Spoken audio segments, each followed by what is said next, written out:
Teach your athletes how to bound. A very consistent problem amongst young jumpers is the fact that they don't know how to bound properly. This starts with the foot contact. The thing that you really need to focus on is the athlete keeping their toe up in what's called dorsal flexion. You never want the toe down in plantar flexion.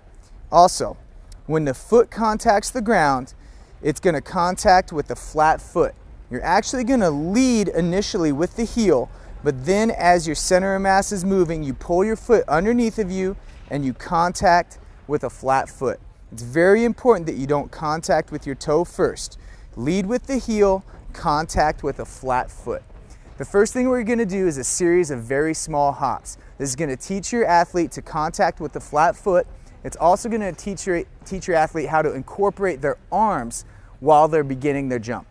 We're going to do a series of small hops from the triple jump board into the pit. You can do this on or off the runway. And just a very small hops, teaching a proper foot contact. You can see that his arms were timed up accordingly. Once again, it's very important for your athlete to understand the proper foot contact and being quick with the hands as they're pulling that foot through. You would of course do that on both legs. The next thing that we're going to do are what we call single leg bounds. This is just a slightly more aggressive bounding technique than the small hops. Our athlete's going to focus on cycling his knee up, his heel up, and keeping his toe up and covering a little bit more distance, all on the same leg. He's going to do that from the triple jump board into the sand. Again, you could do this on or off the runway. Focus on a quality foot contact every time. Single leg bounds, quality foot contact every time.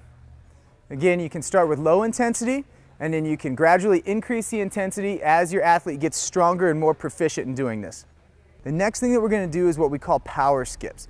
This is again going to promote a proper foot contact and mostly involving pulling our foot back underneath our center of mass. A very common problem in high school jumpers is that they get their foot out in front of them. We want to be active in pulling our foot back underneath of us, and while we're skipping in the power skip, we're trying to drive our hips forward. A very common error is that athletes forget that they need to push their hip up and through each phase of the jump. Okay, again, we're demonstrating power skips. See, his toe is up, he's pulling his foot back underneath his center of mass every time. All right, the next thing that we're going to do is continue to teach our athletes how to bound. Oftentimes, young athletes simply don't know how to bound, and if you don't know how to bound, you're not going to be able to triple jump. So we're going to move on to what we call combination bounds. We're going to do right, right, left, left, and then we'll move on to right, right, left. What this is going to help our athletes to learn is how to incorporate their arms timed up correctly with their legs throughout their jump. One thing I want you to notice is our athlete is going to keep his swing leg low as he drives through each time. The other thing he's going to do, he's going to make sure that his knees get to parallel on the front side of each jump, meaning that he's going to get his knee up and his thigh is going to be at perfect parallel position to the ground.